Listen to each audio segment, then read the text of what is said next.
Bapak Ibu yang saya hormati, di usia kita sekarang, banyak hal mulai terasa berbeda ya.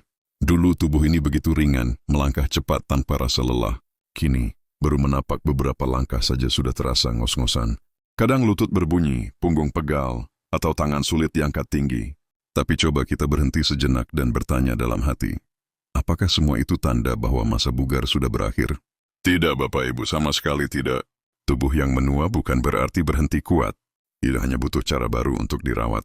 Saya sering mendengar keluhan dari para lansia yang berkata, Ustadzah, saya sudah pasrah saja. Umur segini memang waktunya sakit. Padahal pasrah yang benar bukan berarti menyerah.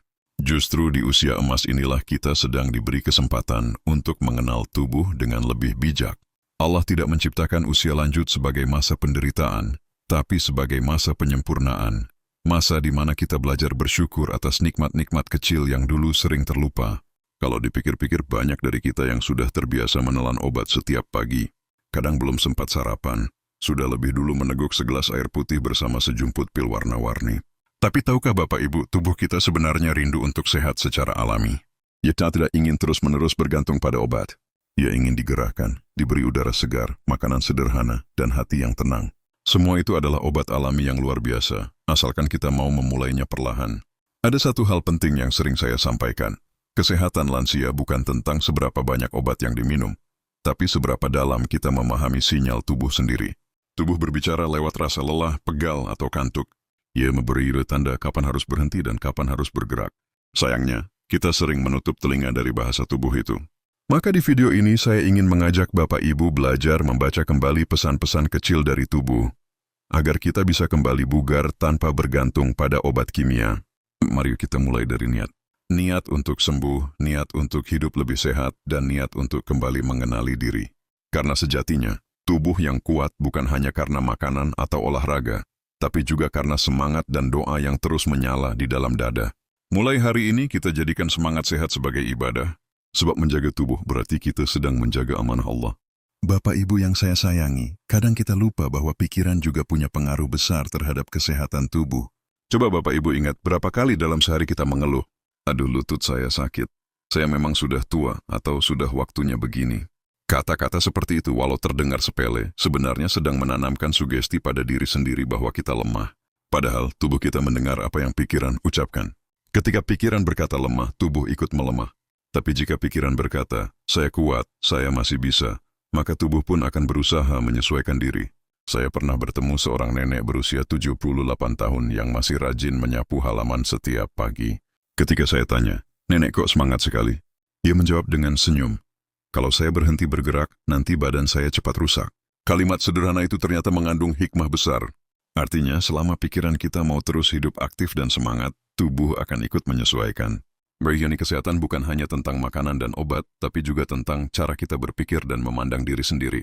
Nah, kalau Bapak Ibu sedang menonton ini, coba tulis di kolom komentar ya. Hal kecil apa yang membuat Bapak Ibu semangat setiap hari? Mungkin karena ingin melihat cucu tumbuh besar, atau karena ingin tetap mandiri tanpa merepotkan anak. Saya ingin tahu karena semangat itulah yang akan jadi bahan bakar utama dalam perjalanan sehat kita di usia emas ini. Tuliskan dengan jujur, siapa tahu semangat Bapak Ibu bisa jadi inspirasi untuk teman-teman lansia lainnya. Bapak Ibu, kita harus percaya bahwa kebahagiaan juga adalah obat. Saat hati senang, tubuh pun terasa ringan. Sebaliknya, kalau hati penuh beban, sekadar berdiri saja bisa terasa berat. Maka jagalah pikiran agar tetap jernih. Jangan biarkan rasa takut, kecewa, atau sedih menumpuk terlalu lama. Belajarlah melepas, menerima, dan tersenyum setiap pagi. Karena di balik senyum itu, ada terapi luar biasa yang menenangkan jantung, menyeimbangkan tekanan darah, dan memperpanjang umur. Mari kita jadikan video ini sebagai pengingat, bahwa setiap pikiran baik adalah vitamin, dan setiap rasa syukur adalah obat alami. Jangan remehkan kekuatan hati yang tenang. Kalau hati sudah bahagia, tubuh akan mengikuti. Maka mulai hari ini kita perkuat niat, perindah pikiran, dan tebarkan semangat di kolom komentar agar energi positifnya menyebar ke banyak orang. Siapa tahu, dari komentar kecil Bapak Ibu, ada orang lain yang termotivasi untuk sehat juga. Bapak Ibu yang saya cintai, seringkali kita merasa olahraga itu berat. Padahal tubuh tidak menuntut kita untuk berlari, mengangkat beban, atau melakukan gerakan rumit. Ia hanya butuh digerakkan, bahkan sekadar mengangkat tangan ke atas, memutar bahu perlahan, atau berjalan kecil di halaman sudah cukup membuat darah mengalir dengan baik. Yang penting bukan seberapa keras gerakannya, tapi seberapa sering kita melakukannya. Saya tahu sebagian dari kita mungkin merasa takut jatuh atau kelelahan, tapi tenang saja Bapak Ibu. Kita bisa mulai dari gerakan sederhana, misalnya setiap pagi, duduk di kursi dan perlahan-lahan angkat tangan ke atas, lalu turunkan sambil tarik napas dalam. Lakukan 3 kali saja, rasakan napas yang masuk dan keluar dengan tenang. Setelah itu, coba putar leher pelan ke kanan dan kiri, seolah menyapa tubuh sendiri. Gerakan kecil seperti ini membantu melenturkan sendi dan menenangkan pikiran. Pernahkah Bapak Ibu memperhatikan burung saat pagi hari? Begitu matahari terbit, mereka mengepakkan sayap, menggeliat, dan bersiul riang. Itu cara alam mengajarkan kita bahwa setiap makhluk butuh pemanasan sebelum beraktivitas. Jadi jangan malu kalau ingin bergerak. Walau hanya 5 menit setiap pagi, lakukan dengan niat untuk sehat. Percayalah, tubuh akan merespons dengan cara yang indah. Jantung terasa lebih ringan, pikiran lebih segar, dan tidur malam pun lebih nyenyak. Kalau Bapak Ibu punya gerakan kecil favorit setiap pagi, tuliskan di kolom komentar ya. Biar kita bisa saling belajar dan menambah semangat. Siapa tahu gerakan sederhana Bapak Ibu bisa menjadi inspirasi bagi teman-teman lainnya di Sehat di Usia Emas TV. Misalnya, ada yang suka jalan kaki di depan rumah, ada yang suka senam jari, atau mungkin ada yang sekadar menjemur diri sambil zikir. Semua itu adalah bagian dari menjaga kebugaran, tanpa perlu obat-obatan mahal. Ingat, tubuh ini adalah sahabat, bukan beban. Ketika kita perlakukan dia dengan penuh kasih, ia akan membalas dengan kekuatan. Jadi mulai sekarang, yuk kita biasakan menggerakkan tubuh setiap hari. Tidak perlu lama, tidak perlu sulit. Cukup dengan hati yang ikhlas dan pikiran yang gembira. Karena tubuh yang lentur, hati yang tenang, dan pikiran yang bahagia adalah obat alami terbaik di usia emas. Bapak Ibu yang saya sayangi, tubuh yang sehat tidak hanya bergantung pada gerakan, tapi juga pada apa yang kita masukkan ke dalamnya. Makanan adalah bahan bakar kehidupan. Kalau bahan bakarnya baik, mesin tubuh akan bekerja dengan lancar. Tapi kalau bahan bakarnya berlebihan, atau terlalu banyak yang tidak dibutuhkan, maka tubuh pun akan mudah lelah dan cepat rusak. Di usia emas ini, makan bukan lagi soal kenyang, tapi soal cerdas memilih. Saya tahu kadang godaan makanan itu luar biasa. Apalagi kalau anak atau cucu membawa makanan manis, gorengan hangat, atau lauk yang gurih. Rasanya sayang kalau tidak ikut mencicipi. Tapi tubuh kita sekarang berbeda, Bapak Ibu. Metabolisme sudah melambat, pencernaan tidak sekuat dulu. Karena itu, yang tadinya aman untuk anak muda, belum tentu baik untuk kita yang sudah berumur. Maka mari kita perlakukan tubuh ini dengan lembut, dengan makanan yang ringan tapi bergizi. Mulailah dengan hal kecil, ganti gorengan dengan lauk yang dikukus atau dipanggang. Kurangi garam dan gula sedikit demi sedikit. Perbanyak sayur hijau dan buah segar, terutama yang mengandung air seperti pepaya, semangka, dan mentimun. Dan jangan lupa minum air putih cukup walau tidak merasa haus. Kadang rasa pusing atau lemas bukan karena sakit, tapi karena tubuh kekurangan cairan. Sederhana, tapi efeknya luar biasa. Saya ingin tahu Bapak Ibu, apa makanan sehat favorit Bapak Ibu di rumah? Coba tuliskan di kolom komentar ya. Siapa tahu bisa jadi ide untuk yang lain. Ada yang suka bubur kacang hijau? Atau mungkin sayur bening bayam buatan sendiri. Setiap pilihan sehat yang Bapak Ibu tulis bisa menginspirasi banyak teman lansia untuk mulai hidup lebih baik. Jadi jangan malu berbagi, karena dari dapur sederhana pun bisa lahir kebugaran luar biasa. Ingat Bapak Ibu, kita tidak sedang diet untuk menurunkan berat badan, tapi sedang belajar menghargai tubuh yang telah bekerja keras selama puluhan tahun. Setiap suapan yang kita pilih dengan penuh kesadaran adalah bentuk syukur kepada Allah. Dan dari rasa syukur itulah muncul energi yang menyehatkan. Jadi makanlah dengan tenang, kunyah perlahan, dan niatkan setiap suapan sebagai ibadah. Karena sehat itu bukan tentang mahalnya obat, tapi tentang cara kita mencintai tubuh yang sudah setia menemani sejak muda hingga kini. Bapak Ibu yang saya hormati, kadang kita mengira bahwa tidur hanyalah waktu berhenti dari aktivitas. Padahal tidur adalah saat tubuh memperbaiki dirinya sendiri. Di waktu tidur, jantung bekerja lebih tenang, otot-otot beristirahat, dan pikiran disegarkan kembali. Sayangnya, banyak di antara kita yang sulit tidur nyenyak di usia sekarang.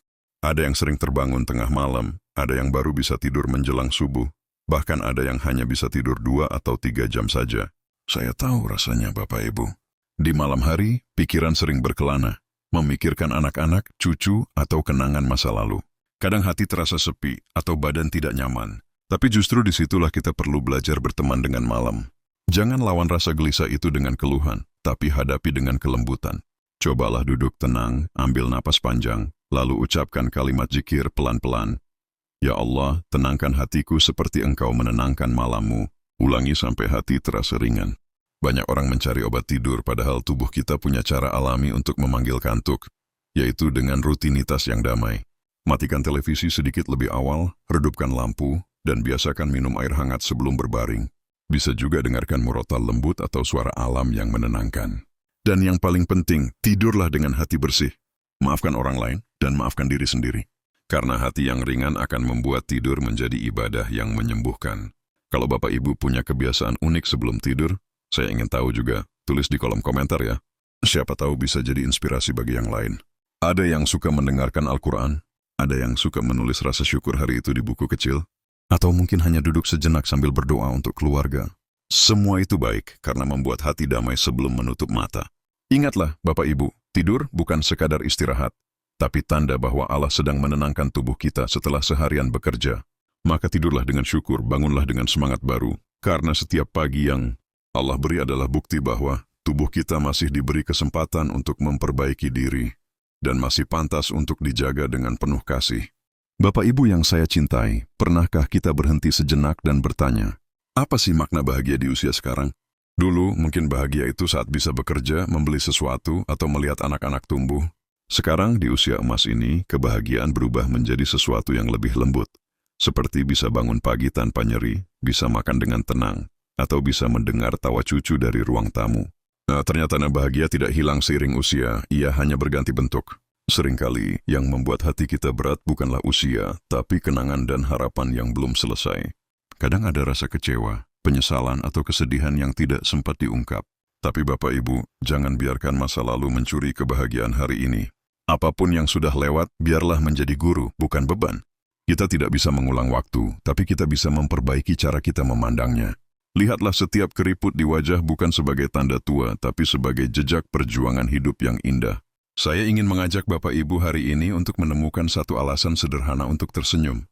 Mungkin karena udara pagi yang sejuk, karena tetangga yang menyapa, atau karena masih bisa menonton video ini. Tuliskan di kolom komentar ya hal kecil apa yang membuat hati Bapak Ibu bahagia hari ini. Karena dengan menuliskannya kita sedang mengundang rasa syukur. Dan rasa syukur itu adalah sumber semangat yang tak pernah habis. Bapak Ibu tahu tubuh yang bahagia akan lebih cepat sembuh. Hati yang tenang membuat aliran darah lancar, tekanan darah stabil, dan imun tubuh meningkat. Jadi menjaga kebahagiaan bukan hanya perkara emosi, tapi juga bagian dari pengobatan alami. Kadang cukup dengan tersenyum, mengucap Alhamdulillah, dan percaya bahwa setiap hari membawa kebaikan baru, maka tubuh pun ikut menjadi kuat. Mari kita rawat hati dengan rasa syukur, bukan keluhan, dengan zikir, bukan cemas. Karena usia emas bukan akhir, tapi awal dari kehidupan yang lebih tenang dan bermakna. Setiap kali Bapak Ibu merasa lelah, ingatlah, hati yang bahagia adalah rahasia umur panjang tanpa obat. Bapak Ibu yang saya kasihi, salah satu hal yang paling sering saya dengar dari para lansia adalah kalimat ini. Sekarang saya sering merasa sepi. Anak-anak sibuk, cucu sekolah, dan rumah yang dulu ramai kini terasa lengang. Kadang suara jam dinding terdengar lebih nyaring dari suara orang berbicara. Tapi percayalah Bapak Ibu, kesepian bukan berarti sendirian. Masih banyak cara untuk membuat hati tetap hangat, meski rumah terasa tenang. Allah menciptakan manusia untuk saling berhubungan. Kita tidak diminta untuk kuat sendirian. Maka, salah satu cara menjaga kesehatan di usia emas adalah tetap terhubung dengan orang lain. Tak perlu menunggu acara besar, cukup dengan menyapa tetangga, mengirim pesan pada teman lama, atau berbagi senyum dengan orang di sekitar. Tindakan kecil seperti itu bisa menyalakan kembali semangat hidup yang mungkin mulai redup. Saya tahu kadang Bapak Ibu merasa malu atau takut dianggap merepotkan. Tapi percayalah, tidak ada salahnya untuk memulai duluan. Coba tulis di kolom komentar ya, siapa orang yang paling ingin Bapak Ibu hubungi hari ini. Mungkin teman masa muda, saudara jauh, atau cucu yang lama tak datang berkunjung. Tulis saja karena dengan menuliskannya, Bapak Ibu sedang membuka kembali ruang di hati untuk menyambung kasih dan silaturahmi. Menjaga hubungan sosial juga bisa dilakukan dengan cara sederhana, seperti ikut pengajian, arisan kecil, atau sekadar duduk bersama tetangga sambil berbagi cerita. Saat hati kita terbuka, tubuh pun ikut terasa ringan. Banyak penelitian membuktikan bahwa lansia yang sering berinteraksi dengan orang lain cenderung lebih bahagia, lebih aktif, dan jarang sakit. Itu karena kebersamaan adalah obat alami bagi jiwa yang sepi. Jadi mulai hari ini, jangan biarkan kesunyian menjadi tembok yang memisahkan kita dari dunia. Buka pintu hati, sambung silaturahmi, dan tebarkan kehangatan. Karena setiap senyum yang kita berikan akan kembali menjadi semangat yang menyehatkan diri sendiri. Usia emas bukan masa untuk menarik diri, tapi masa untuk berbagi cerita dan kasih. Bapak Ibu yang saya hormati, ada satu rahasia besar yang sering terlupakan dalam menjaga kesehatan di usia emas, yaitu kekuatan doa dan ketenangan hati. Tubuh ini bukan hanya terdiri dari daging dan tulang, tapi juga ruh dan perasaan. Ketika hati tenang, doa yang keluar dari bibir pun menjadi penguat luar biasa bagi tubuh. Sebaliknya, ketika hati gelisah dan pikiran kacau, sebaik apapun obatnya, tubuh sulit untuk benar-benar sembuh. Saya teringat seorang bapak lansia yang berkata dengan lembut, "Ustadzah, setiap kali saya sakit, saya tidak lagi mencari obat, tapi mencari ketenangan." Dan benar, ketenangan itu bisa datang dari sujud yang lama, dari zikir yang lembut, atau dari air mata yang jatuh diam-diam di malam hari. Saat kita berbicara dengan Allah, beban di dada terasa berkurang. Seolah ada tangan lembut yang menenangkan, membisikkan, "Tidak apa-apa, aku masih menjagamu." Bapak Ibu, jangan pernah remehkan kekuatan doa dari hati yang tulus. Setiap kali kita mengucap, "Ya Allah, sehatkan tubuhku," itu bukan hanya permohonan, tapi juga sugesti positif bagi pikiran dan tubuh. Saat hati percaya bahwa Allah Maha Penyembuh, maka seluruh sel tubuh ikut bergerak menuju kesembuhan. Dan ketenangan batin itu jauh lebih menenangkan daripada 1000 pil tidur atau vitamin mahal. Kalau boleh, saya ingin Bapak Ibu menuliskan di kolom komentar, doa apa yang paling sering Bapak Ibu panjatkan setiap hari? Apakah doa untuk kesehatan, untuk anak-anak, atau untuk ketenangan hati? Tuliskan dengan jujur, karena doa yang dibagikan bisa menguatkan hati orang lain juga. Kadang kita tidak tahu, dari komentar yang sederhana, Allah bisa jadikan jalan hidayah bagi banyak orang. Mari Bapak Ibu, kita rawat tubuh dengan zikir, kita tenangkan pikiran dengan doa, dan kita sembuhkan hati dengan keikhlasan. Sebab di usia emas ini, kesembuhan sejati bukan hanya soal fisik, tapi tentang jiwa yang damai dan dekat dengan Allah. Semakin banyak kita berzikir, semakin ringan langkah, semakin sehat hati, dan insya Allah, semakin panjang umur dalam keberkahan. Bapak Ibu yang saya cintai, ada satu hal yang sering diam-diam mengganggu pikiran di usia emas, yaitu rasa takut. Takut sakit, takut merepotkan keluarga, dan takut menghadapi kematian. Rasa itu wajar Bapak Ibu. Karena manusia memang diberi hati yang lembut, yang mudah cemas terhadap hal yang tak bisa diprediksi. Tapi mari kita ubah rasa takut itu menjadi rasa siap, dan rasa cemas itu menjadi rasa tenang. Sebab kematian bukan akhir, melainkan gerbang menuju kehidupan yang lebih abadi dan damai. Saya pernah berbincang dengan seorang ibu sepuh yang berkata lirih, "Saya bukan takut mati, Ustadzah. Saya hanya takut kalau mati dalam keadaan belum siap." Kalimat itu begitu dalam karena sejatinya, yang menenangkan bukan panjangnya umur tapi kesiapan hati. Maka di usia emas ini, tugas kita bukan lagi mengejar umur panjang, tapi menyiapkan hati agar damai kapanpun Allah memanggil. Dengan cara apa? Dengan memperbanyak zikir, memaafkan orang lain, dan memperbaiki hubungan dengan keluarga. Ketakutan sering membuat tubuh kita cepat lemah. Saat pikiran tegang, jantung berdebar, otot menegang, dan tidur pun terganggu. Tapi ketika hati sudah pasrah dan tenang, tubuh akan ikut beristirahat dengan damai. Karena sejatinya ketenangan adalah obat yang paling ampuh. Maka setiap kali rasa takut datang, bisikan dalam hati, "Saya tidak sendiri, Allah bersamaku." Ucapkan perlahan, rasakan napas mengalir lembut, dan lihat bagaimana ketenangan itu perlahan menenangkan tubuh. Kalau Bapak Ibu berkenan, tulis di kolom komentar, hal apa yang paling membuat Bapak Ibu merasa tenang saat rasa takut datang? Apakah dengan berdoa, mendengarkan murotal, berbicara dengan anak, atau hanya duduk diam sambil mengingat nikmat Allah? Ceritakan sedikit ya, siapa tahu pengalaman Bapak Ibu bisa menenangkan hati teman-teman lansia lainnya yang sedang berjuang menghadapi hal serupa. Ingat Bapak Ibu, kita tidak bisa menolak waktu tapi kita bisa memilih cara menjalaninya. Kematian bukan menakutkan jika kita hidup dengan baik. Sakit pun bukan hukuman, tapi cara Allah menghapus dosa-dosa kecil kita. Jadi jangan takut. Selama hati masih berzikir, selama lisan masih mengucap syukur, dan selama kita percaya bahwa Allah Maha Penyayang, maka apapun yang terjadi nanti, insya Allah semuanya akan baik-baik saja. Bapak Ibu yang saya sayangi, setelah semua perjalanan panjang, akhirnya kita tiba di titik ini, masa usia emas. Masa yang dulu kita kira akan sepi, ternyata bisa menjadi masa paling indah bila dijalani dengan syukur. Mungkin rambut mulai memutih, langkah tak lagi secepat dulu, tapi hati kita justru semakin lembut, semakin bijak, dan semakin dekat dengan Sang Pencipta. Karena sejatinya, setiap keriput di wajah bukan tanda tua, tapi tanda bahwa kita sudah banyak melalui ujian, dan tetap bertahan dengan sabar. Banyak orang mengira bahwa bahagia itu ada di masa muda. Padahal kebahagiaan sejati justru muncul ketika seseorang telah berdamai dengan masa lalunya, menerima tubuhnya, dan bersyukur atas setiap nafas yang masih diberi. Di usia emas ini kita tidak perlu membuktikan apa-apa lagi. Cukup menjadi pribadi yang menenangkan, yang ketika hadir membawa kehangatan, dan ketika berbicara menebar hikmah. Itulah kebugaran sejati, bukan sekadar tubuh yang kuat, tapi jiwa yang tenang.